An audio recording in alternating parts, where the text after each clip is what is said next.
This is Dave with the Reformed Apologist channel, and this is my special message to James SovereignGrace of a different channel.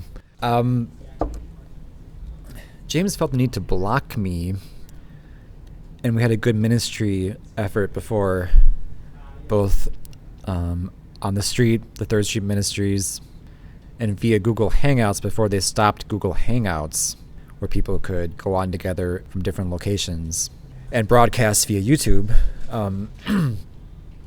So since the time that James blocked me on Facebook, there's no way to communicate. We could call via Hangouts as possible.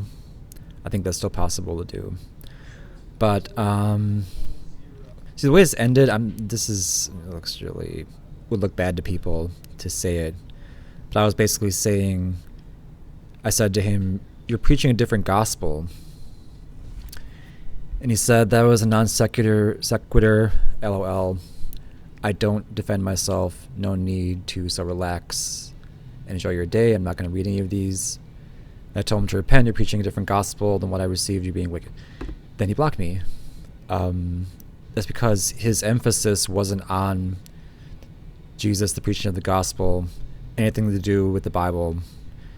It was secular concerns that are not needed, especially if you're supposedly supposed to be a Republican, like you and I were, as conservatives were about self-reliance. You know, I didn't think you were some pro-choice liberal or something, James. So if you're conservative, I know there's more to politics than just two positions, but if you're conservative, you're supposed to be about self-reliance and so forth. Not independent authority, or not bucking authority or rebelling against authority, but respecting man as made in God's image and so forth will be part of that. Let me not go too deep so I don't get bogged down. But a lot of our last discussion, it was basically bullying me. I don't really appreciate that, because we should be on track with what we want to do with our ministry, apologetics, the Bible, the scriptures, theology, that kind of stuff.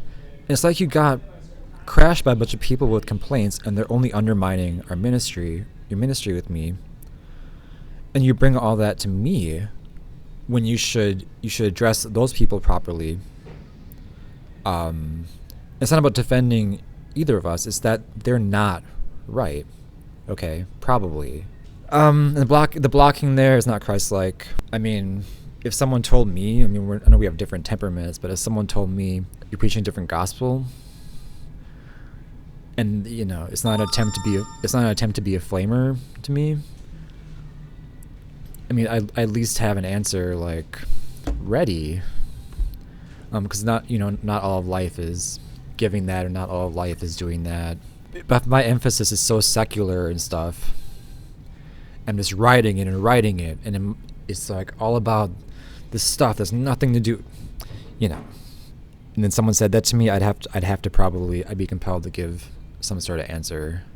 Now, I can tell you exactly what it is we're supposed to be doing, what you and I are supposed to be about in particular. It is the eschatology stuff.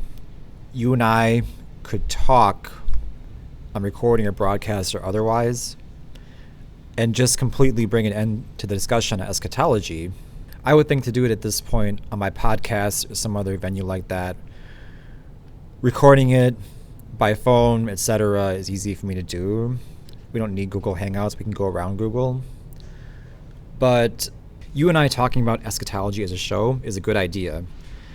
And we used to get very close to some interesting answers, because your criticisms of partial preterism were good, in that you both had like questions and answers and possible answers to those questions.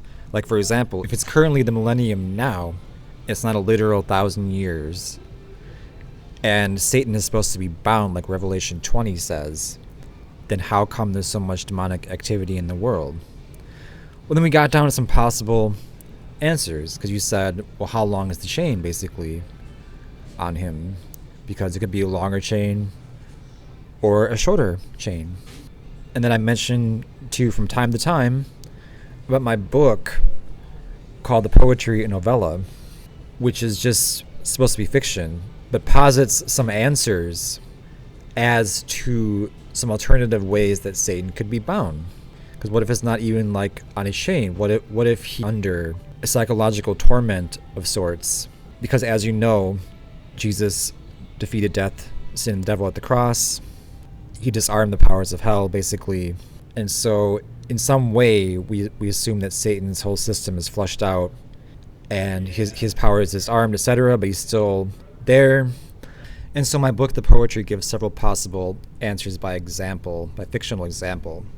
One, what if Satan is stuck or trapped in a system of his own devising? Satan builds this huge system of sorts on humans, and it gets bigger and bigger, and he's running the demons around everyone, and it gets shut down on a tight lockdown on alarm, and he's trapped in his own system.